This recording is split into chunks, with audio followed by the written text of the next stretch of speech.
श्री राधा कृष्णाय नमो नमः। सर्वप्रथम मैं भगवान श्री राधा कृष्ण के श्री चरण कमलों की वंदना करता हूँ। आप सभी भक्त और श्रोताजनों को भी सादर नमस्कार करता हूँ। ग्रंथ श्री कल केली से आज हम भगवान श्री राधा माधव के वेणु गूथन लीला के बारे में श्रवण करेंगे, जो इस ग्रंथ में इस प्रकार से वर्णित है।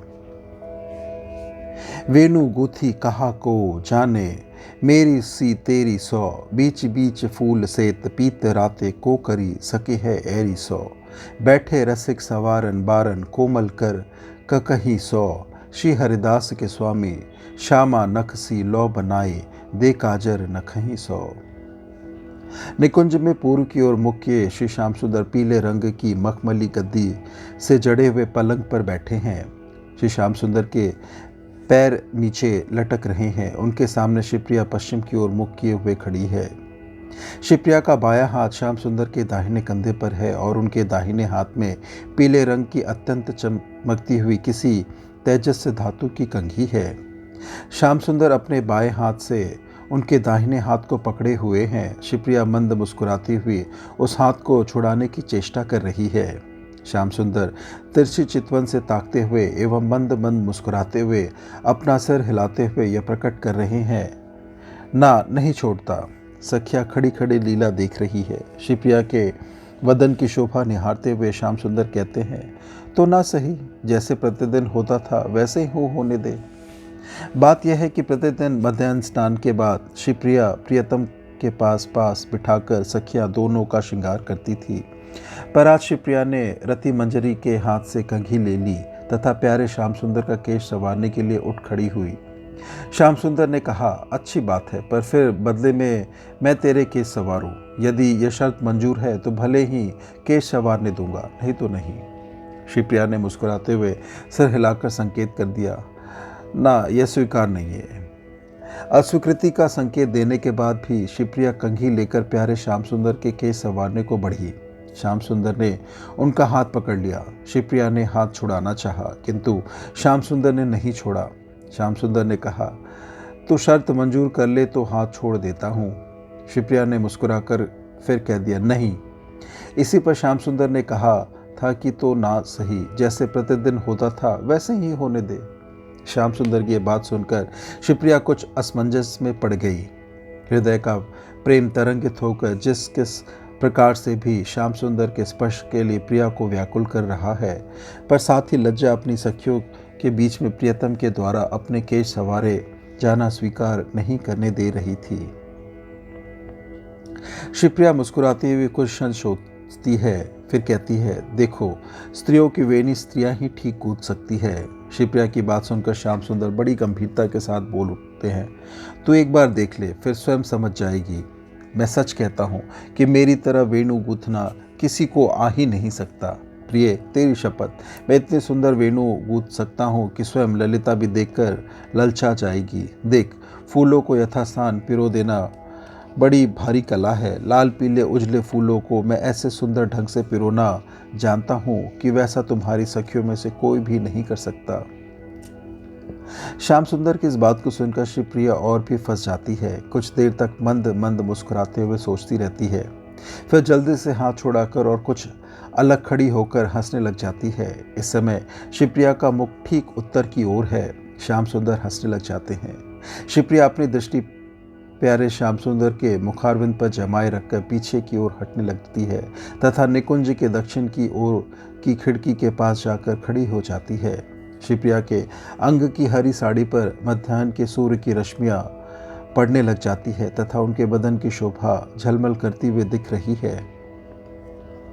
निकुंज की खिड़की पर गिलोय लता की तरह की एक लता इस ढंग से फैली हुई है कि जिससे खिड़की पर स्वाभाविक जाल बन गया है। शिवप्रिया अपने बाएं हाथ को ऊपर उठाकर बेलों को उसी जाल को पकड़ लेती है तथा दाहिने हाथ से दीवार की एक बेल को पकड़ लेती है और तिरछी चितवन से श्याम सुंदर की ओर देखने लग जाती है। शिवप्रिया जाते समय कंघी श्याम सुंदर की जांघ के पास पलंग पर ही छोड़ गई थी। श्याम सुंदर उस कंघी को उठा लेते हैं तथा उसे अपने दाहिने हाथ में लेकर अतिशय मधुर कंठ से कहते हैं, प्रिय, एक बार परीक्षा के लिए ही देख लो। शिवप्रिया के हृदय का प्रेम सागर उफरने लगता है। उसकी तरंग रोम रोम से प्रसदेव का रूप में बाहर आने लगती है। शिवप्रिया सोचती है, मेरे प्रियतम को मेरे केश संवारने से सुख है तो फिर मैं संकोच क्यों कर रही हूँ। मेरे संग के अणु अणु पर तो प्यारे श्याम सुंदर का ही अधिकार है। शिवप्रिया के हृदय के भाव तो आंखों में आ जाते हैं। पुतलियां प्रेम में अधीर होकर कोए में ऊपर नीचे नाचने लग जाती है। शिवप्रिया अपना सिर किंचित नीचा करके वहीं पूर्व की ओर मुख करके बैठ जाती है। प्यारे श्याम सुंदर समझ जाते हैं कि प्रिया की मौन सम्मति मिल गई है। अतिशय उमंग के साथ वे कंघी लिए हुए उधर ही बढ़ने लगते हैं। श्याम सुंदर की घुंघराली अलके कंधों पर जोर से झूलती जा रही है, मानो वे भी आनंद में थिरक थिरक कर नाच रही हो। श्याम सुंदर शिवप्रिया के पास आकर खड़े हो जाते हैं। 3 मंजरियां छोटे छोटे फूलों से भरी हुई 3 डालियां लेकर श्याम सुंदर के पास खड़ी हो जाती है।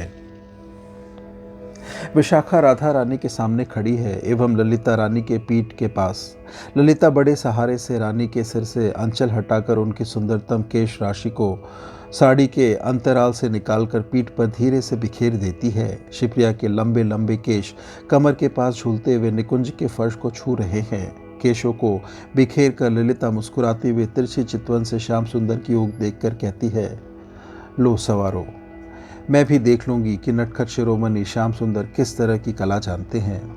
प्यारे श्याम सुंदर के अंग से अनुराग एवं उल्लास झर रहा है। वे शिवप्रिया की पीठ के पास पूर्व की ओर मुख किए हुए बैठ जाते हैं। दाहिने हाथ में कंघी लेकर और बाएं हाथ पर केशों को टिकाकर संवारना प्रारंभ करते हैं।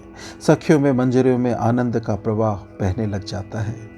कंघी से केशों को संवार कर श्याम सुंदर कूदना आरंभ करते हैं। वे 3 डालियों में से लाल, पीले एवं उजले रंग के फूलों को बारी बारी से निकालकर पिरोते जा रहे हैं। ऐसे सुंदर पिरो रहे हैं कि लाल, उजले एवं पीले फूलों से कृष्ण कृष्ण कृष्ण लिखा जा रहा है। श्रिया पहले से ही प्रेम में डूबती जा रही थी। अब जब विशाखा के हाथ से दर्पण के प्रतिबिंब पर दृष्टि गई तथा गूथे हुए केशों में एक स्थान पर कृष्ण लिखा हुआ देख लिया, तब तो वे बिल्कुल मूर्छित सी होने लग गई। यद्यपि श्याम सुंदर बड़ी सावधानी से एवं चालाकी से केशों को शिवप्रिया की पीठ के ठीक बीच में रखकर गूंथ रहे थे कि जिससे गूंथना समाप्त होने के पहले मेरी प्रिया देख नहीं सके, पर शिवप्रिया ने अपना सिर इधर उधर हिलाकर जरा सा देख ही लिया। देखना था कि प्रेम उमड़ा और प्रिया अर्धमूर्छित होकर श्याम सुंदर की ओर लुढ़क गई।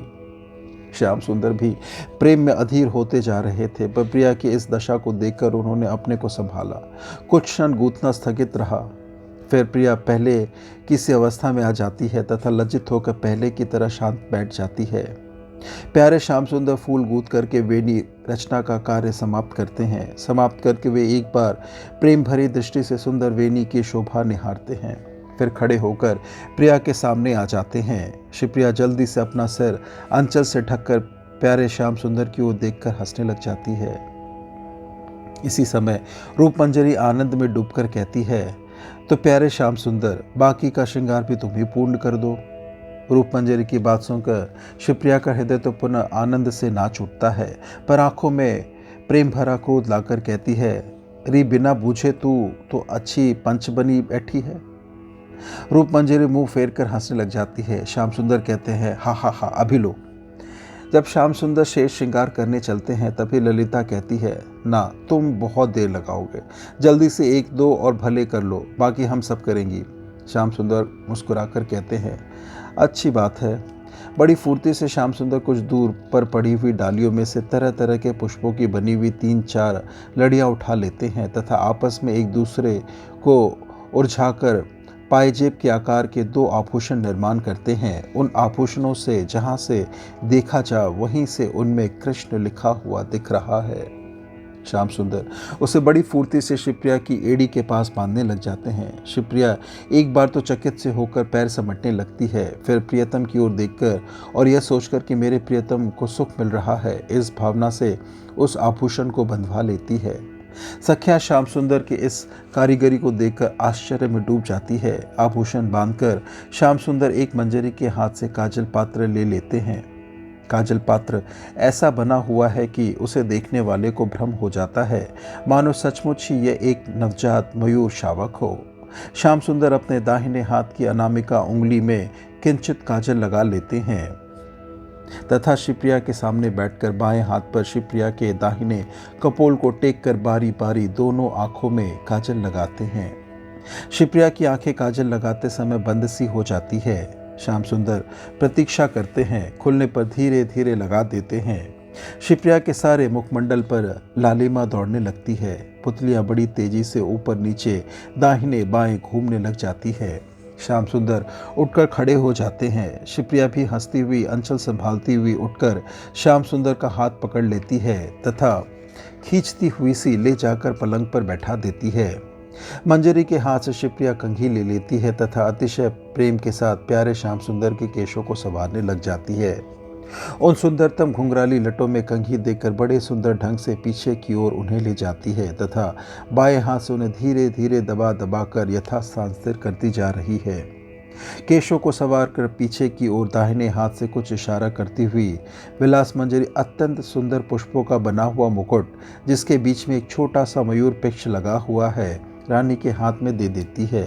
प्रेम में दीवानी सी बनी हुई रानी मुकुट की ओर देखती है। मुकुट के पुष्पों के प्रत्येक दल में उन्हें प्यारे श्याम सुंदर की छवि दिखती है। वे कुछ चकित सी होकर जोर से बोल उठती है, आए, यह तो अजब बात है। रानी की बात सुनकर श्याम सुंदर एवं ललिता आदि सखियां जोर से हंसने लगती है। उन्हें हंसी देखकर रानी का भाव कुछ शिथिल पड़ जाता है और वे कुछ शर्मा सी जाती है। ललिता अतिशय प्रेम से कहती है, मुकुट बांधे हाथ में लिए रखकर न जाने फिर और क्या क्या देखने लगेगी। विलास मंजरी ने आज इस चतुराई से मुकुट बनाया था कि उस पर सर्वत्र राधा राधा लिखा हुआ दिख रहा था, पर रानी की आंखें इस बात को लक्ष्य नहीं कर सकी। रानी ने धीरे धीरे से मुकुट बांध दिया। फिर रानी एक कुंद पुष्प को उठाती है। केसर, कस्तूरी, चंदन आदि घिस घिस कर छोटी छोटी कटोरियों में रखे हुए हैं। उन कटोरियों में कुंद पुष्प की डंटी को डुबो कर रानी प्यारे श्याम सुंदर के कपोलों पर अत्यंत सुंदर तरह तरह के चित्र बनाती है। इधर सखिया तरह तरह के पुष्पों के आभूषण बनाकर श्याम सुंदर के अंगों को सजाती जा रही है। श्याम सुंदर शिवप्रिया की ओर एकटक देख रहे हैं। चित्र बनाकर शिवप्रिया आनंद में भरकर जोर से हंस पड़ती है। अब ललिता शिवप्रिया को श्याम सुंदर के बगल में बैठा देती है तथा ठीक उसी तरह के चित्र शिवप्रिया के कपोलों पर बनाती है एवं सखिया शिवप्रिया को पुष्पों के आभूषणों से सजाती है। शिवप्रिया प्रियतम को सजाकर सभी सखिया आनंद एवं प्रेम में डूबने लग जाती है। अब सभी सखियां एवं मंजरियां एक एक कंघी लेकर बड़ी शीघ्रता से अपने अपने केश संवारने लगती हैं। प्रत्येक सखी एवं मंजरी यह अनुभव कर रही है कि श्याम सुंदर मेरे पास आए हैं तथा यह कह रहे हैं, अच्छी बात है, केश तू अपने हाथ से ही संवार ले, पर आंखों में काजल मैं लगाऊंगा। सखी अस्वीकार करती है, पर श्याम सुंदर बहुत आग्रह से कंधे को पकड़कर प्रार्थना करते हैं। आखिर सखी प्रेम में विवश होकर अंजन लगाने की सम्मति दे देते हैं। श्याम सुंदर अतिशय प्रेम से अंजन लगाते हैं। अंजन लगाकर श्याम सुंदर प्रार्थना करते हैं, अच्छा, वेणी तो अपने हाथ से तुमने बना ही ली, पर मुझे इसमें एक फूल लगा लेने दो। श्याम सुंदर की यह प्रार्थना भी सखी को हरा देती है। श्याम सुंदर अतिशय प्रेम से सबकी वेणी में एक दो फूल डाल देते हैं। ये लीला श्याम सुंदर ने प्रत्येक सखी एवं मंजरी के साथ की। इस प्रकार सज धज कर सखी मंडली के सहित श्री प्रिया प्रियतम तैयार हो जाते हैं। श्री श्याम सुंदर अब शिवप्रिया सखियों एवं मंजरियों की ओर देखकर हंस रहे हैं एवं शिवप्रिया सखियां तथा मंजरियां श्री श्याम सुंदर के मुखारविंद की शोभा देखकर विहल हो रही है। इसी समय निकुंज से संबद्ध बगल वाले रत्न महल के दक्षिणी दरवाजे से वृंदा देवी निकुंज में प्रवेश करती है। यहाँ की शोभा देखकर एक बार तो बिल्कुल पत्थर की मूर्ति से स्थिर हो जाती है। फिर कुछ क्षण बाद आनंद में भरकर ललिता से कहती है, बहन सब तैयार है, मैं तुम्हारी बाट देख रही थी, देर होते देखकर मैं किवाड़ खोलकर आ गई। ललिता वृंदा देवी की बात सुनकर उनका हाथ पकड़ लेती है तथा निकुंज के उत्तर तरफ के दरवाजे की ओर चलने लग जाती है। सखी मंडली के सहित शिवप्रिया प्रियतम भी ललिता के पीछे पीछे चलते हैं। निकुंज के दरवाजे से लेकर रत्न महल तक हरी हरी बेलों एवं लताओं की टहनियों के आपस में गूंज जाने से एक सुंदर पुल अपने आप बन गया है। पुल 3 गज लंबा एवं 1 गज चौड़ा है। पुल के फर्श पर एक पीली रेशमी चादर बिछी है। उसी पर पैर रखते हुए सखियों के सहित प्रिया प्रियतम रत्न महल में पहुंच जाते हैं। रत्न महल की शोभा तो सर्वथा अवर्णनीय है। प्रिया प्रियतम महल के पहले कमरे को पार करके मध्य स्थित आलीशान कमरे में जा पहुंचते हैं। कमरा अनिर्वचनीय सुंदर ढंग से सजा है। कमरे के पूर्वी हिस्से में सोने की परात, सोने की तश्तरियाँ, जल से भरी झारियाँ, गिलास, पत्तों के बने हुए दोने एवं तराशे हुए फल सजाकर रखे हुए हैं। वृंदा देवी की बहुत सी दासियां अभी भी तरह तरह के फल तराशने में लगी है, कुछ सजा रही है। कमरे के बीच में सुंदर मखमली आसन नीचे बिछा हुआ है। आसन के आगे सोने की 3 चौकियां एक कतार में रखी हुई हैं। वे चौकियां एक बित्ता ऊंची, 1.5 हाथ चौड़ी तथा 1.5 हाथ लंबी है। कमरे की दक्षिणी दीवार के पास मखमल का गद्दा बिछा हुआ है। उसी पर सखियों के साथ श्री प्रिया प्रियतम आकर खड़े हो जाते हैं। इस प्रकार से ग्रंथ श्री कल केली से आज के अध्याय की संपन्नता होती है, जिसमें हमने भगवान श्री राधा माधव के वेणु गुथन लीला का श्रवण किया। श्रवण करने के लिए और अपना बहुमूल्य समय देने के लिए आपको धन्यवाद। त्रुटियों के लिए क्षमा प्रार्थी हूँ। श्री राधा कृष्णाय नमो नमः।